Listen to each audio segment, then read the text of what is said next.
Hubo otro minuto de suspenso, y luego rápidamente se reveló de lleno la esperada silueta. De los labios de los ghouls surgió un grito espantoso y enloquecedor que expresaba todo el terror cósmico.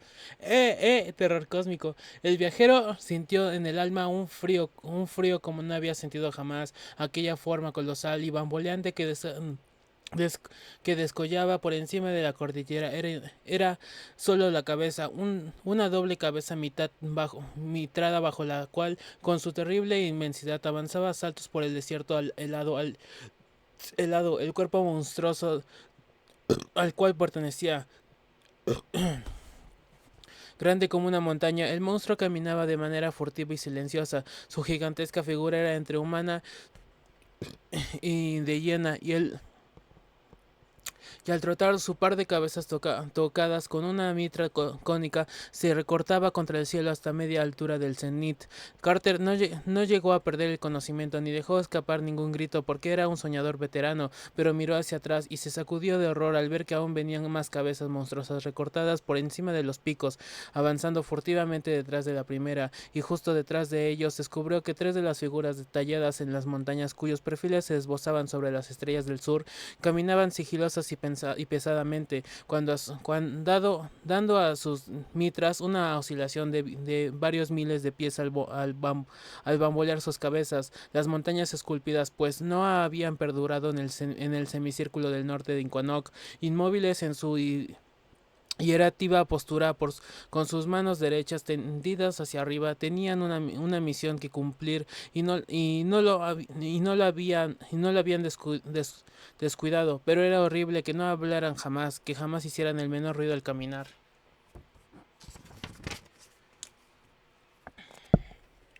Entre tanto, el ghoul que fue Pigman dio una orden a las descarnadas alimañas de la noche, y el ejército entero se elevó aún más en los aires. La columna ascendió velozmente hacia las estrellas, hasta que desaparecieron de su vista todas aquellas sombras recortadas contra el cielo, tanto la inmóvil cordillera de granito gris como las mitradas montañas caminantes. Todo estaba oscuro abajo, mientras la voladora legión avanzaba hacia el norte entre vientos furiosos y risas invisibles que surgían del éter, y ni un Shantak ni otra clase de entidad menos deseable alzó el vuelo de las malignas inmensidades para perseguirles. Cuanto más avanzaban, más veloz hacía el vuelo, hasta que sus vertiginosa velocidad superó la de una bala de rifle. Aproximándose a la de un planeta en su órbita, Carter se preguntaba cómo era posible que a esa velocidad tuvieran aún la Tierra debajo de ellos, pero recordó que en el país de los sueños las dimensiones poseían extrañas propiedades. Estaba persuadido de que se encontraban en una región de noche eterna, y se figuró que las constelaciones de la bóveda celeste habían recalcado sutilmente su orientación al norte, juntándose todas allí arriba como como para arrojar el ejército volador al espacio del polo boreal, de la misma manera que se comprimen los pliegues de un saco para arrojar a su fondo hasta la última mota de su contenido. Entonces observó estremecido que las alas de las alimañas desencarnadas habían dejado de moverse. Las estas criaturas sin rostro habían plegado sus apéndices membranosos y permanecían totalmente pasivas en el caos huracanado que giraba y reía mientras las arrastraba. Una fuerza extraterrestre había atrapado al ejército, y los ghouls y las desencarnadas alimañas de la noche se hallaban a merced de un remolino indomable que los sorbió hacia el norte, de donde donde jamás ha regresado mortal alguno.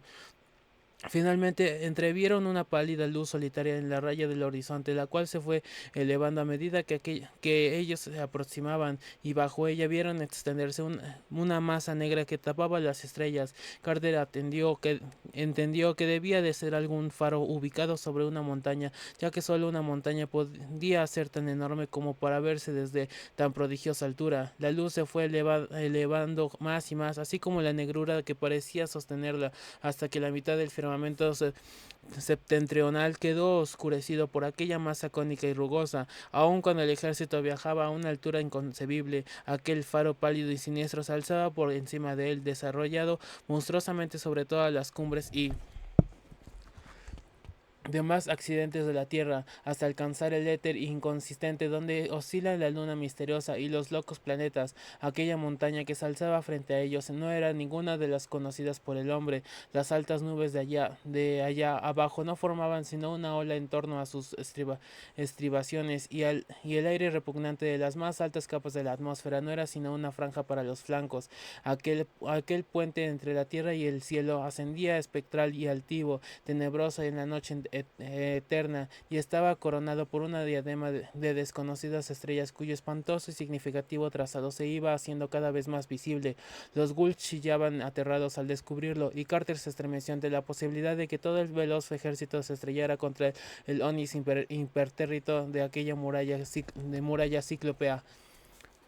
La luz continuó elevándose más y más hasta confundirse con las esferas más altas del cenit, y parpadeó hacia ellos como un gesto de espeluznante ironía. Por debajo de la luz pálida, solitaria, inaccesible, el norte ya no era más que una espesa negrura, una espantosa tiniebla petrificada que se alzaba desde infinitas profundidades a alturas ilimitadas. Carter examinó la luz más atentamente y distinguió por fin las formas y las líneas de la mesa negra que se recortaba sobre las estrellas del cielo. Eran unas torres que descollaban en lo alto de aquel monte gigantesco, unas horribles torres remontadas por cúpulas distribuidas en inmensas filas y agrupaciones más fanáticas de lo que el hombre se crea capaz de imaginar. Murallas y terrazas maravillosas y amenazantes, pero negras y diminutas en la distancia, se recordaba contra las estrellas sin diadema que resplandecía maligna en el borde superior de aquella monstruosa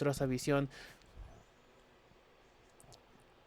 Coronando aquel conjunto inconmensurable de montañas había pues un castillo que rebasaba toda humana fantasía, y en él brillaba una luz diabólica. Entonces fue cuando Randolph Carter comprendió que el viaje tocaba a su fin, porque lo que tenía ante sí era el objeto de todas sus prohibidas andanzas y audaces visiones, la fabulosa, la increíble mansión de los grandes dioses, erigida en lo más elevado de la ignorada Kadat. Al fin llegó. En el mismo momento en que se daba cuenta de esto, advirtió Carter un cambio en la trayectoria de su expedición. Inexorablemente sorprendido por el viento, se estaban elevando violentamente, y era evidente que el destino de esta loca travesía era el castillo de Onis, donde brillaba la pálida luz. Tan cerca estaban de la gran montaña tenebrosa que sus laderas desfilaban vertiginosamente junto a ellos mientras ascendían, y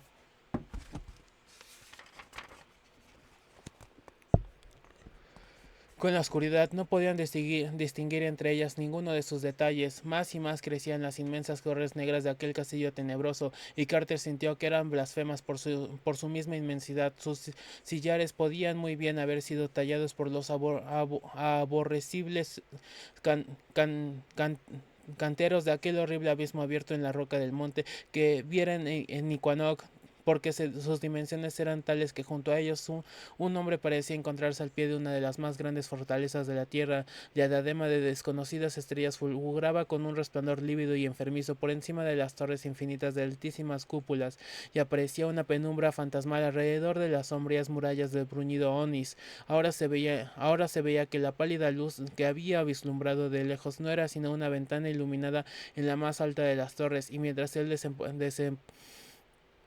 el desamparado ejército se aproximaba a la cúspide de la montaña, a Carter le pareció distinguir unas sombras inquietas que se desplazaban lentamente por su interior. Tenía la ventana unos arcos muy singulares, y su trazado resultaba absolutamente desconocido en la tierra. La sólida roca dio paso entonces a los cimientos gigantescos del monstruoso castillo, y la velocidad del grupo parecía contenerse un poco.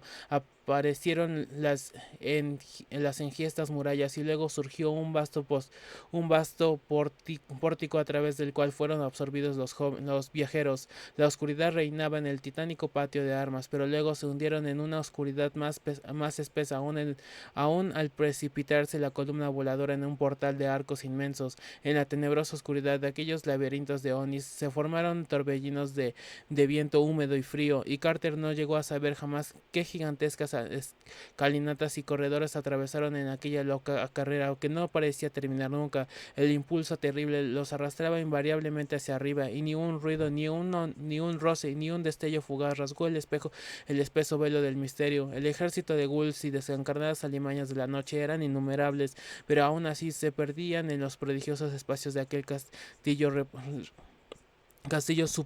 supraterrestre, y entonces finalmente se encontró en el interior de la extraña habitación de la torre, cuya altísima ventana iluminada había servido de trecho distante que sostenía, y en comprender que no se encontraba en un espacio abierto ilimitado. Radolf Carter había cobijado el propósito de penetrar en la sala de trono de los grandes dioses con todo aplomo y dignidad, escoltado por las impresionantes filas de ghouls en rigurosos orden de ceremonia, y de presentar su petición como un gran señor, libre y poderoso entre los soñadores. Sabía que es posible tratar con los grandes dioses, pues estos no aventajan en poderío a los mortales, y había confiado en que los dioses otros y Nyarlathotep, el caos reptante, no vendrían a ayudarles en el momento decisivo, como había sucedido tantas veces cuando los hombres intimaron de llegar a la morada de los dioses terrestres o a sus montañas, y gracias a su escolta horrenda había confiado en poder retar incluso a los dioses otros.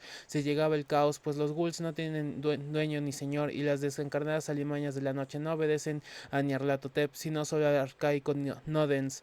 Pero ahora veía que la eminente Kadat, en el centro de la inmensidad fría, estaba cercada por oscuras maravillas e innominados centinelas, y que los dioses otros vigilan atentamente a los benévolos y tolerantes dioses terrestres. Pese a escasear de poderío sobre ghouls y alimañas desencarnadas, las desalmadas y amorfas blasfemias de los espacios terrestres pueden, sin embargo, obligarlos a ellos cuando llega el momento. Por consiguiente, no fue con los prerrogativos del libre y poderoso señor de soñadores como Randolph Carter llegó al salón del trono de los grandes dioses con su séquito de ghouls, arrastrando en caótica confusión por tempestuosos torbellinos cósmicos, y acosado por los horrores intangibles de la inmensidad boreal. El ejército entero flotó cautivo e impotente en la cadena penumbra, hasta que se derrumbó en el suelo de Onis. Cuando obedecieron a una orden muda,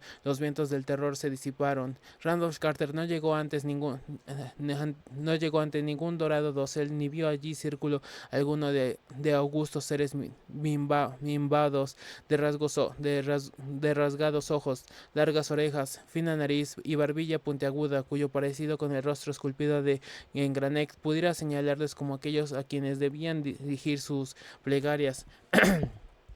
Aparte de aquella habitación solitaria en lo alto de la torre, el castillo de Onis que dominaba Kadat estaba totalmente a oscuras, y sus moradores no estaban allí. Carter había llegado a la desconocida Kadat de la inmensidad fría, pero no había encontrado a los dioses.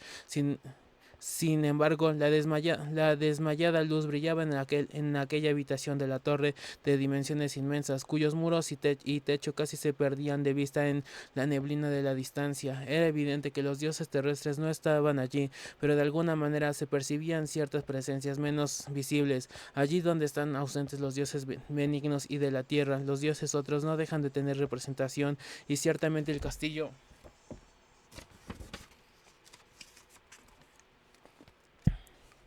de los castillos de Onis estaba muy lejos de encontrarse deshabitado. Carter no podía ni figurarse qué formas atroces revestían el terror. A continuación, intuía que su vista era esperada, y se preguntaba cuán cerca habría venido vigilándole el caos reptante Nyarlathotep. Pero Nyarlathotep, porque es a Nyarlathotep, horror de infinitas formas y espíritu terrible, mensajero de los dioses otros, a quien sirve los fungosas bestias lunares. Y Carter evocó la negra galera que había desaparecido cuando las entidades lunares con su cuerpo de sapo vieron perdida la batalla en la desgarradora roca que emerge del mar. Reflexionando sobre estas cosas, sentía temblar sus piernas en medio de la horda de pesadillas que le acompañaba, y de pronto, sin previo aviso, resonó en aquella cámara ilimitada y oscura el espantoso bramido de una trompeta infernal. Por 3 veces sonó aquella espeluznante llamada de bronce, Y cuando enmudecieron los ecos de la tercera, Randolph Carter se apartó de que se percató de que estaba solo. No comprendía a dónde o por qué razón había desaparecido los ghouls y las desencarnadas alimañas de la noche. Solo sabía que de pronto se encontraba solo y que, fueran cuales fuesen los poderes de que vigilaban invisibles en torno suyo, no pertenecían al amistoso país de los sueños de la tierra. En este momento brotó un nuevo sonido de los últimos rincones de la estancia. Era también un ritmo de trompeta, pero de naturaleza completamente diversa a los roncos clarinazos que habían aniquilado a su excelente corte. Era ahora una suave melodía en la que resonaba todo el encanto y la maravilla de los sueños etéreos. Exóticos paisajes de inimaginable belleza brotaban de cada acorde singular y de cada cadencia delicada, y el aroma de los inciensos se conjugaba con aquellas notas doradas, y un grande resplandor difundió por el espacio en círculos concéntricos de colores desconocidos en el espacio luminoso de la Tierra, y se cambiaban según el ritmo de las trompetas, componiendo fantásticas y armónicas sinfonías de luz. Unas antorchas brillaron a lo lejos y un batir de tambores se fue aproximando en medio de una atmósfera de tensa expectación, de las neblinas que se disolvían y de las nubes de extraños inciensos. Surgieron dos columnas paralelas de esclavos negros vestidos con taparrabos de seda iridiscente. Sobre la cabeza portaban en forma de cascos antorchas de reluciente metal de las que emanaban los vapores de unos bálsamos misteriosos. En la mano derecha llevaban unas varillas de cristal cuyo extremo superior ostentaba la figura de una quimera, mientras en la mano izquierda empuñaban las largas trompetas de plata que hacían sonar. Llevaban todos argollas y brazaletes unidos a una larga cadena de oro, lo cual les obligaba a marcar un paso lento y majestuoso. Lo primero que saltaba a la vista era que se trataba de auténticos hombres negros de la zona terrestre del país de los sueños, pero ya parecía menos evidente que aquellos ritos y aquellos atavios fueran de la tierra. Las columnas se detuvieron a unos 10 pasos de Carter, al tiempo que sus componentes se llevaban sus trompetas a los labios. El sonido que produjeron fue místico y salvaje, pero más salvaje fue el grito que brotó inmediatamente después de las oscuras gargantas, haciéndole agitar. Entonces, por el amplio pasillo que formaron las dos columnas, avanzó una figura alta y delgada. Tenía el rostro de un joven faraón, iba vestida con elegantes ropajes prismáticos y coronado por una diadema dorada que parecía relucir con la luz propia. Se aproximó a Carter aquella figura majestuosa, cuyo porte regio y nobles rasgos le cincelaban la fascinación de un dios de las tinieblas o de un arcángel caído, en tanto que sus ojos parecían ocultar el lánguido centello de un humor caprichoso. Entonces habló, y en su voz melodiosa vibró la música salvaje de las corrientes del Eteo. Randolph Carter, dijo la voz, has venido a ver a los grandes dioses a quienes les está prohibido tener trato con los hombres. Los centinelas han venido a decirlo, y los dioses otros han gruñido mientras bailaban desmañanadamente sus danzas estúpidas al son de las flautas en el vacío final donde habita el sultán de los demonios, cuyo nombre no se ha articulado jamás. Sí me acuerdo quién es, pero no me acuerdo su nombre. El sabio Barsayer escaló el Hatnek clan para ver danzar y ulular a los grandes dioses por encima de las nubes a la luz de la luna, y ya no regresó nunca más. Los dioses otros estaban allí e hicieron lo que cabía esperar. Zenig de Aporat trató de llegar a la desconocida cadad de la inmensidad fría, y ahora su cráneo adorna el anillo del dedo meñique de alguien a quien no es necesario nombrar aquí. Uy, ¿quién? Pero tú, Randolph Carter, has enfrentado todos los obstáculos de la zona terrestre del país de los sueños y aún estás ardiente por el fuego de tu aventura. No has venido por curiosidad, sino para cumplir con tu deber, y no has dejado nunca de venerar a los benevolentes dioses de la tierra. Sin embargo, estos mismos dioses son los que te han alejado de la maravillosa ciudad del sol poniente de tus sueños, y lo han hecho por mezquina avaricia, porque ciertamente deseaban poseer la fantástica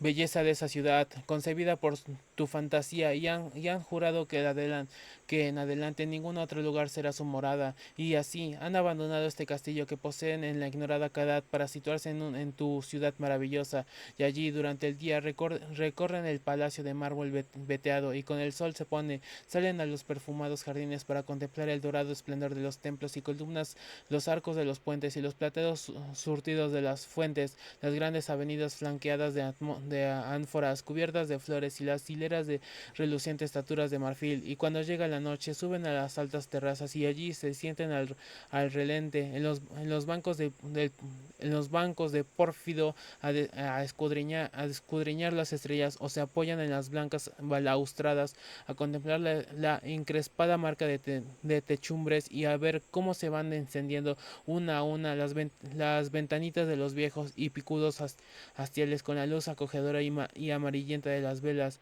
A los dioses les gusta tu maravillosa ciudad y han abandonado sus maneras de dioses, han olvidado las altas regiones de la tierra y las montañas que los habían contemplado de jóvenes.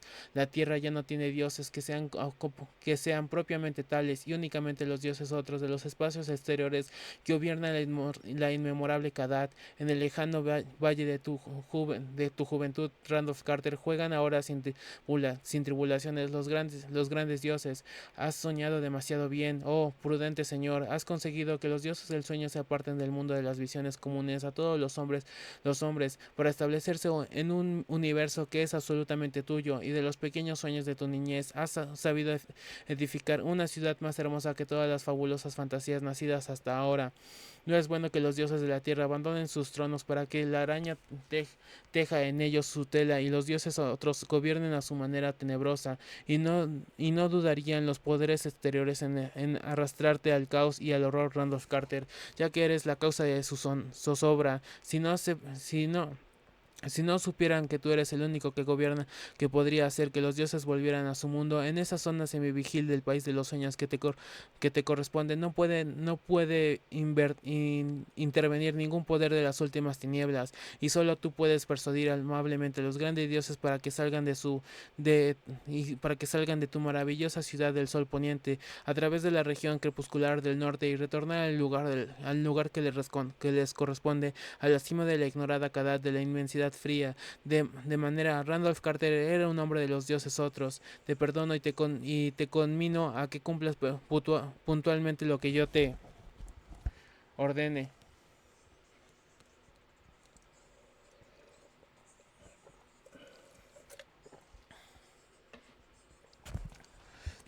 Lo que yo te ordene, y mi orden es que busques tu propia ciudad del sol poniente, y que envíes acá a los traviesos y soñolientos dioses a quienes aguarda el mundo de los sueños. No te será difícil revelar ese rosado capricho de los dioses, esa fantasía de trompetas celestiales, ese clamor de címbalos inmortales, ese lugar misterioso que te han hecho buscar por los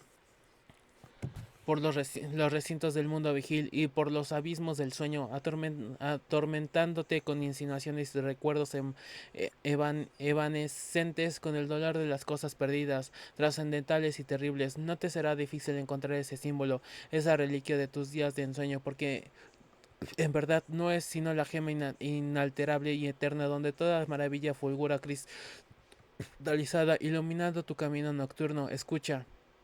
No es a través de mares desconocidos por donde debes dirigir tus pasos, sino a través de años conocidos y pasados, hacia las visiones luminosas de tu infancia, hacia esas vivencias empapadas del sol y de magia que los viejos países despiertan en una mirada joven, pues sabe de tu dorada marmórea ciudad de ensueño, no es sino la suma de todo lo que has visto y amado de tu infancia. Está formado con el esplendor de los puntiagudos tejados de Boston y las ventanas de poniente encendidas por los últimos rayos del sol, con la fragancia de las flores de Common y la inmensa cúpula erguida en lo alto de la cuesta, y el laberinto de buhardillas y chimeneas que se alzan en el valle violáceo donde el Charles discurre haraganamente por debajo de los innumerables puentes. Todas estas cosas cosas contemplaste, Randolph Carter, cuando tu nodriza te sacó a pasear por primera vez un día de primavera, y será el último que verás con ojos de nostalgia y de amor.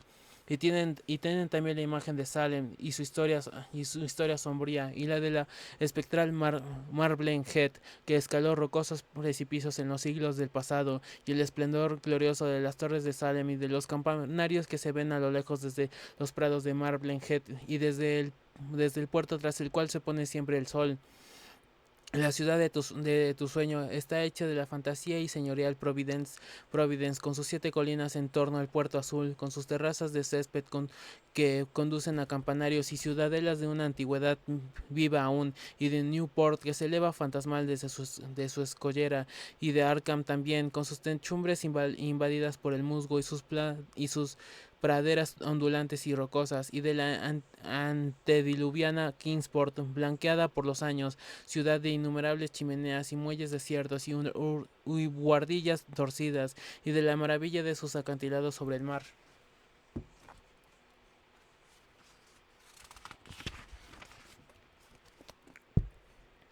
Y del océano cubierto de neblina lechosa en cuyas aguas se mecen las boyas tintineantes. En tu ciudad están los fríos valles de Concord, los emprendedores callejones de Portsmouth, los caminos rústicos y umbríos de New Hampshire, Hampshire, cuyos olmos gigantes casi cubren las blancas paredes de las viejas granjas y las caídas techumbres de los pozos. Están los muelles, están los muelles salitrosos de Gloucester y los mimbrales de Truro azotados por el viento. Están los paisajes con pueblecitos lejanos y torres de campanario y los montones que se alzan tras las colinas a lo largo de la costa del norte, y las sosegadas laderas rocosas y las cabañas bajas cubiertas de hiedra, construidas al socaire de los enormes farallones que se elevan en la región septentrional de Rhode Island. Están el olor a mar, la fragancia de los campos, el hechizo de los bosques oscuros y la alegría de los huertos y jardines al amanecer. Todas estas cosas, Randall Carter, son tu ciudad, porque todas ellas son tu mismo ser.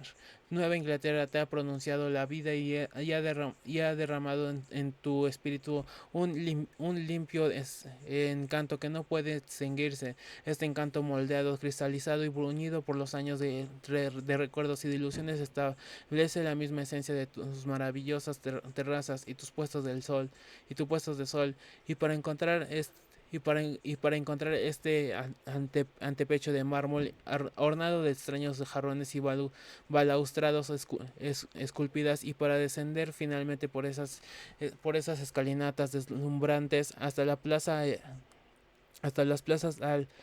anchísimas y las fuentes prismáticas de tu ciudad. Solo necesitas retroceder a los pensamientos y visiones de tu juventud llena de deseos. Mira a través de esa ventana brillante la luz eterna de las estrellas, pues esa misma luz brilla ahora sobre los paisajes que has conocido y apreciado, y se sustenta de sus encantos para brillar después como con más belleza sobre los jardines del sueño. Mira ya mira ya Antares, que en este instante brilla también sobre los tejados de Tremont Street. Tú podrías verla desde tu ventana de Beacon Hill, y más allá de esas estrellas se abren los abismos desde donde has sido enviado por mis amos desprovistos de alma.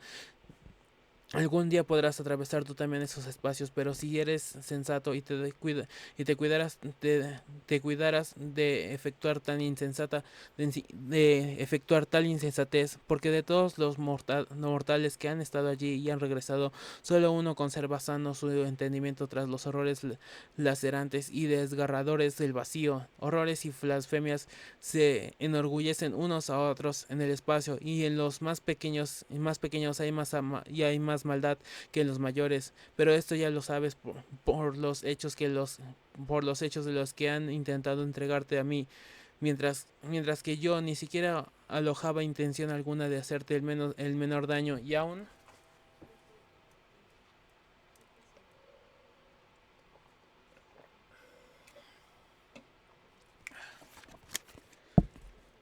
te habría ayudado a hacer mucho a llegar hasta aquí, de no haber estado ocupado en otros servicios, sino haber tenido la seguridad de que encontrarías el camino por ti mismo. Elude, pues, los infiernos exteriores y concéntrate en las cosas apacibles y bellezas de tu juventud. Descubre tu maravillosa ciudad y expulsa de ella a los perezosos grandes dioses. Persuádelos para que regresen a los escenarios de su propia juventud, donde se aguarda con inquietud su llegada.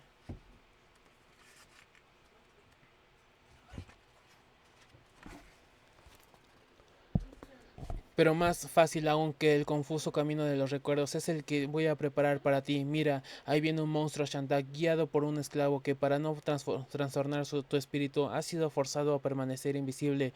Monte y prepárate ya. Yogas, el negro te ayudará a cabalgar sobre este pájaro repugnante. Dirígete hacia la estrella más brillante que veas junto al sur del cenit. Es Vega, y descubre de 2 horas y después y dentro de 2 horas te encontrarás con una terraza de tu ciudad del sol poniente, pero solo irás en esa dirección.